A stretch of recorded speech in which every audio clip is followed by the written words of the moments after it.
Nilinaw ng hepe ng Philippine National Police na si Police General Romel Francisco Marbil na mayroon pang 31 police officers na nakatalaga kay Vice President Sara Duterte bilang security escorts.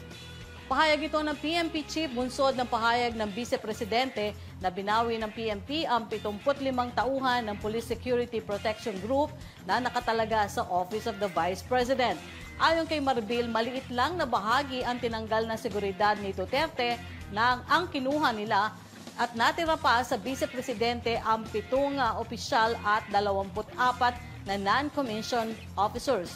Dagdag pa ng opisyal, kinonsulta muna nila ang OVP bago mabuo ang nasabing desisyon dahil kailangan ng PNP ng dagdag na tauhan sa National Capital Region. Tiniyak naman ng pambansang pulisya ang seguridad ni Duterte. Dinadagdagan din ito ng mga lokal na pulis tuwing siya ay bumibisita sa mga lalawigan.